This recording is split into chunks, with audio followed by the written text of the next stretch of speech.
All right, hello. Here we are going to go through our Unit 5 review guide. I front-loaded some things just because this is just kind of topics that we've covered at the beginning of the unit that we then expanded upon as we went through. I want to kind of do more I want to do more live with the actual prediction of products and balancing and such. So just a very quick rundown of the top part here, and you can find all this in your notes.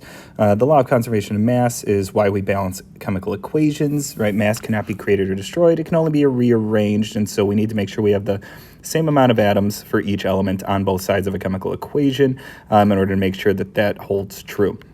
When we say aqueous, it looks like water because it is based on water, but it's actually a solution that has been created because we have a solute, something that you dissolve in water, or something that will at least do some dissolving, which is a solvent.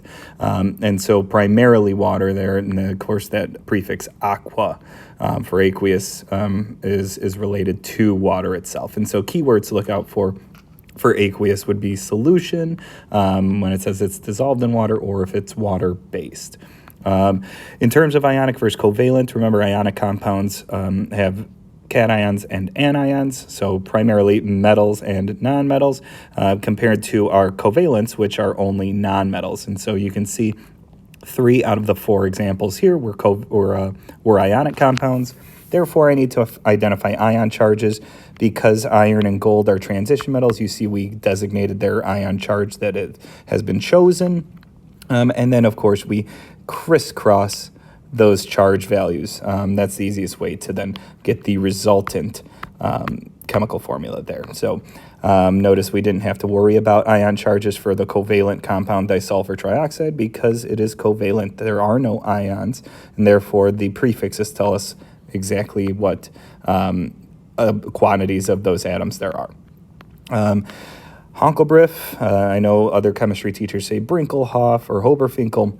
It's all the same thing, just some type of mnemonic to help us remember the 7 diatomic elements. And again, these elements must exist as a pair when they are by themselves. Moving on to then the defining features of the reactions, we talked about 5 types. We talked about synthesis. We have 2 elements that come together, produce 1 compound.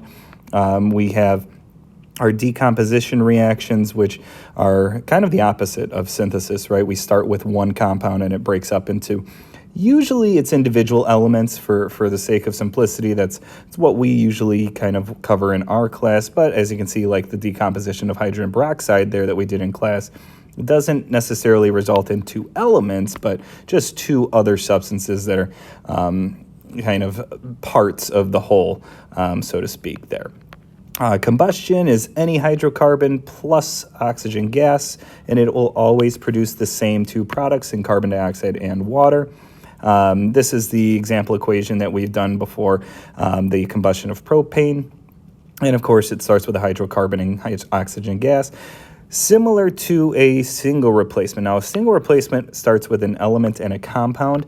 Well, our combustions start with an element and a compound as well. However, being that it is a hydrocarbon and oxygen gas, the result is different. Therefore, we call it something else, right? So our combustions are our CH and O containing chemical equations compared to a single replacement, which is primarily a metal and some other compound where that metal is trying to replace whatever is the other metal in the bond to begin with. And therefore, we have to use the activity series, and we did the lab to identify what metals were more reactive than others so that we can then develop that's on the back of our periodic tables. And so not always do the single replacement reactions occur. If it doesn't occur because this element is not reactive enough to replace the other element in the compound already, then we just say no reaction. If it does occur, if just like in this case, copper is more reactive than silver, well, then we have to make sure we predict the products where that copper is going to replace the silver within that compound and then take nitrate as its partner.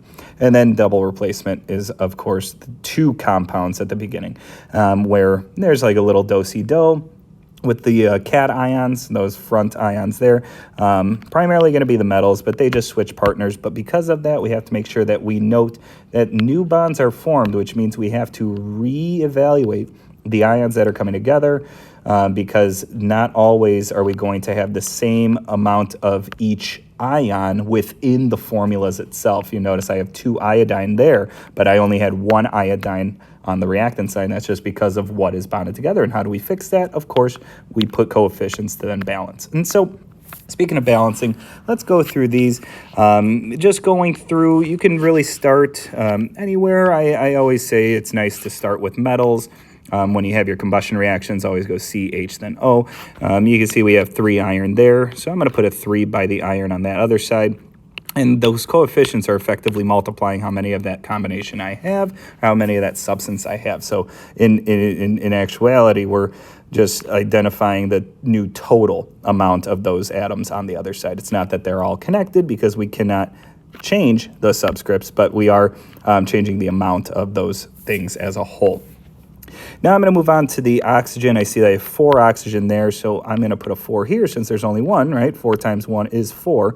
And that's also going to affect the hydrogen here. There were 2 hydrogen to begin with. 4 times 2, that gives me 8, which would mean that I need 8 hydrogen over here. So I'm going to put a 4 there, because 4 times 2, again, is 8. If I don't need to put a coefficient, then it is a representative understood 1, similar to how we don't put the number 1 after every element that we put when we only have 1 of them.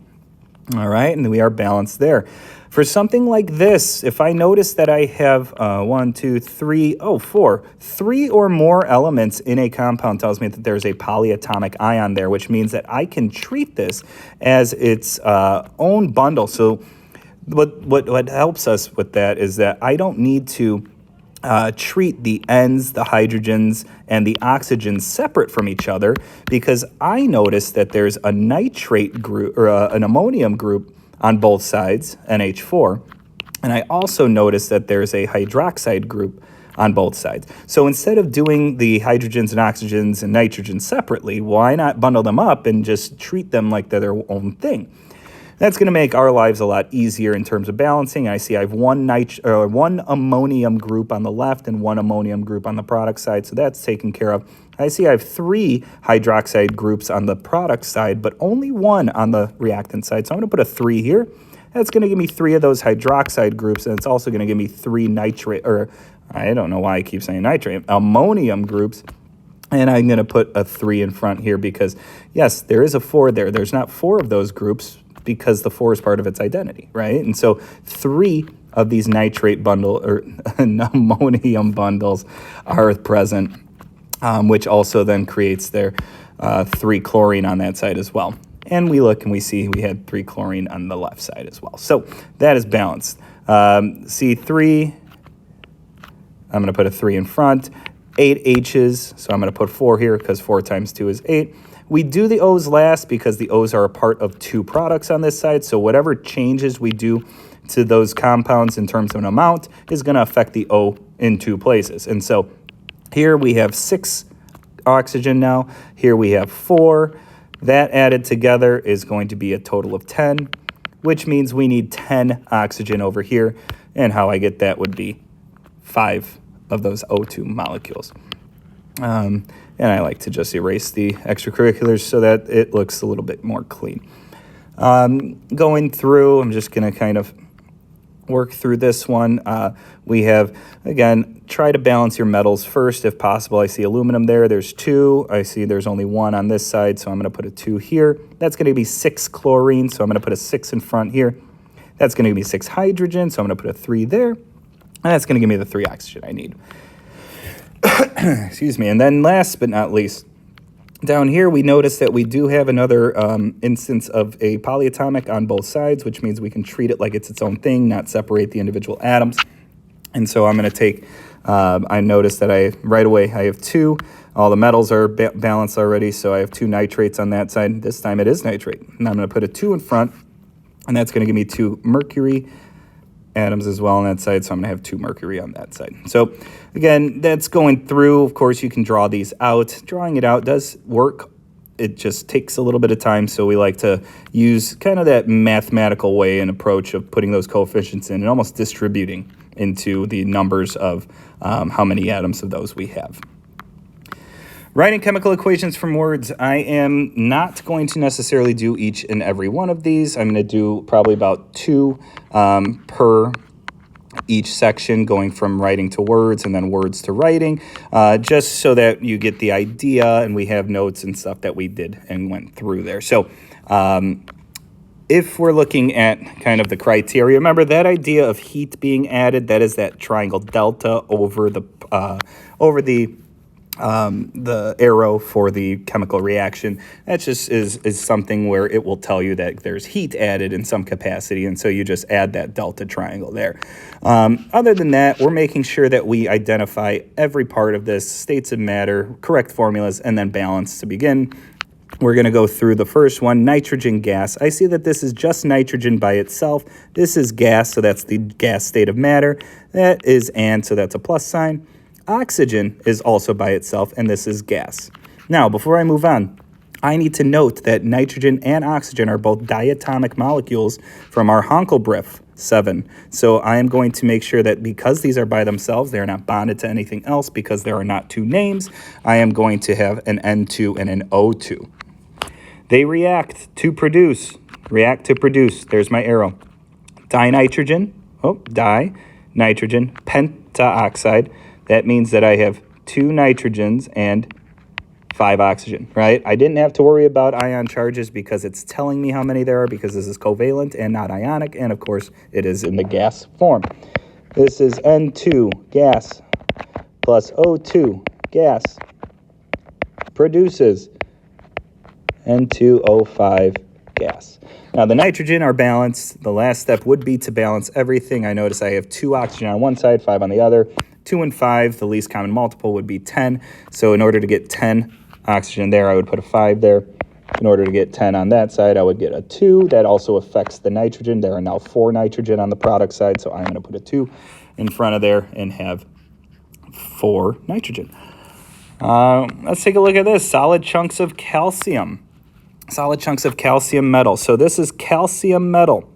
And there's solid metal. It tells us solid, but metal also means solid because pretty much everything at room temperature except mercury as a metal is solid. And this is just calcium by itself. Now, don't go ahead and put a 2 there like we did for nitrogen and oxygen because that is not a part of Hankel-Briff. It's not a diatomic 7. And so, therefore, calcium can exist by itself. And a solution, aqueous, aluminum chloride. Now that I have 2 names there, I know that this is an ionic compound here because there are no prefixes, so there are ions involved. Aluminum's a positive 3, chlorine's a negative 1. They are reacted to produce solid aluminum. All right, one word. It's not part of Hankel-Briff. It exists by itself. And aqueous, I could have said solution as well, calcium chloride. Calcium's a plus 2. Chlorine's a negative 1. I know that there are ions because there are no prefixes. That is an ionic compound.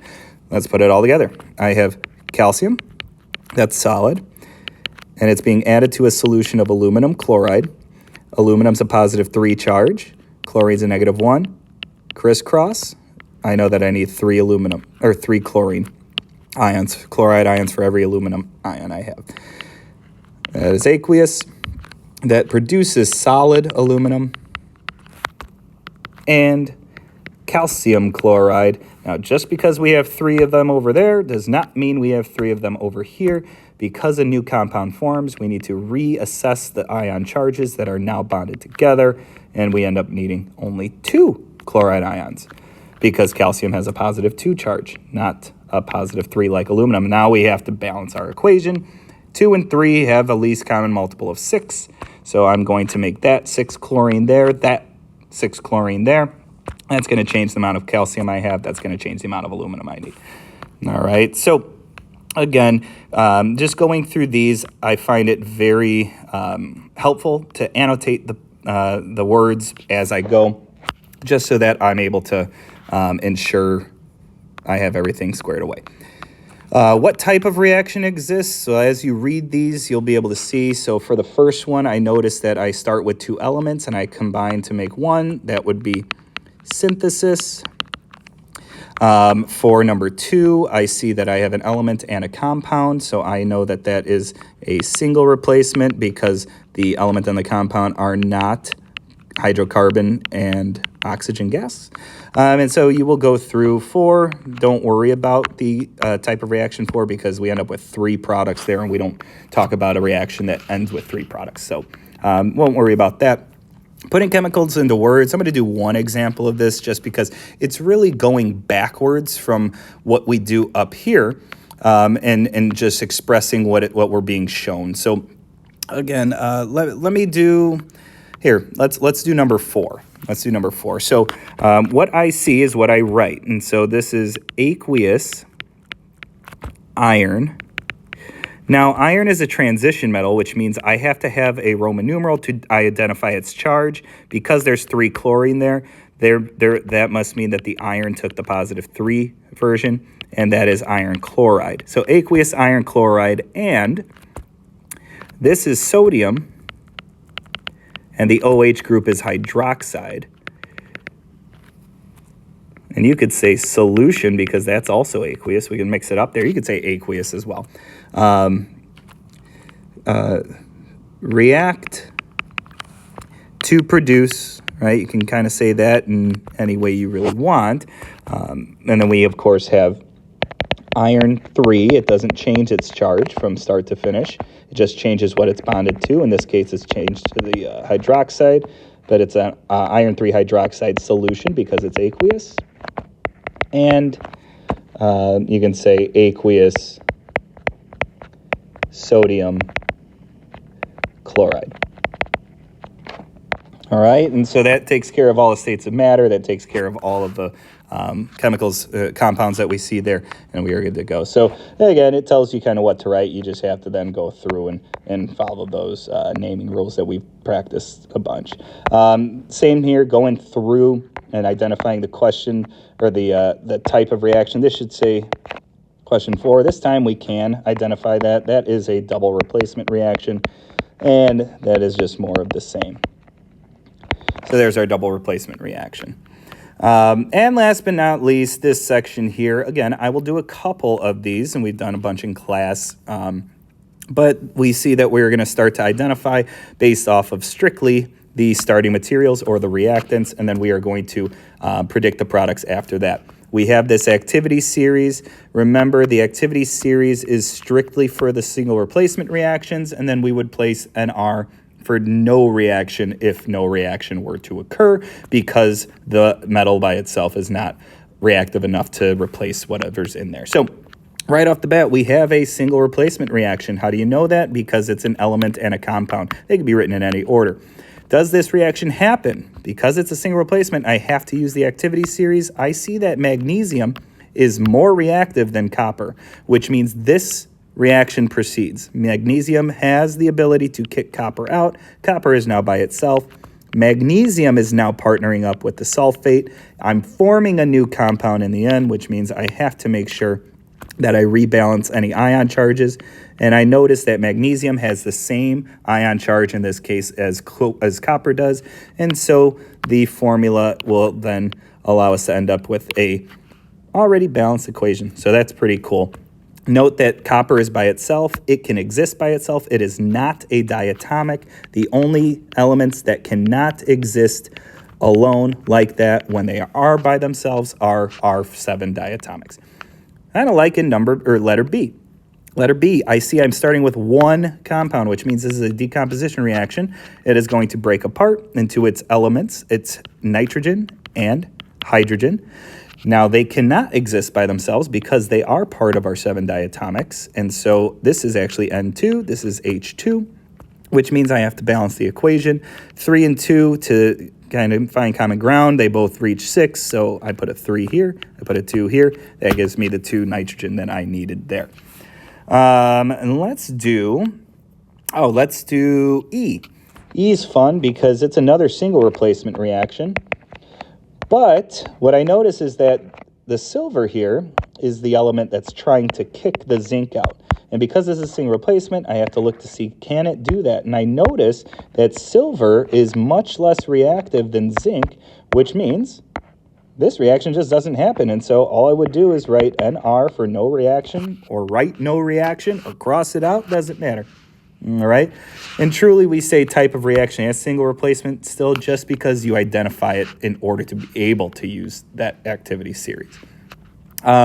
Something like cesia, like let's do D. We've done almost one of everything. So D is a synthesis to elements, right? And so they're going to come together. Cesium is a +1 charge. Oxygen's a -2. So I actually need 2 cesium. What the common mistake is that everybody sees the 2 here and just wants to mush them together. And remember, it's only 2 because it's a diatomic. And so we have to make sure we rebalance those ion charges when new compounds form. And so now we see that we do need 2 in front of the cesium oxide there that was created, which now means that I need 4 cesium in the front there. Excuse me. All right. Let's do C. All right. And then we can kind of wrap up there because, again, G is a combustion. We know that, and that's going to be always the same products. There's carbon dioxide and water. So I'll show you C as well. This is a double replacement, and that is because I have 2 compounds there. Those initial cation ions, the barium and the calcium, are going to swap spots. Doesn't matter the order in which you write the new products. It matters the order in which you write the ions in relation to each other in the formula itself. So I can't write like SO4Ca, right? I need to write the positive cation first. So the barium is going to end up with the sulfate. The barium's a +2, sulfate's a -2. Hey, that cancels each other out. That's pretty good. That's the correct formula there. Calcium is now going to be with the nitrate group, and I do the same thing. +2, -1. Oh, I see that I need 2 nitrate groups in order to satisfy the calcium ion, and we end up with a already balanced equation, which is pretty nice when that happens.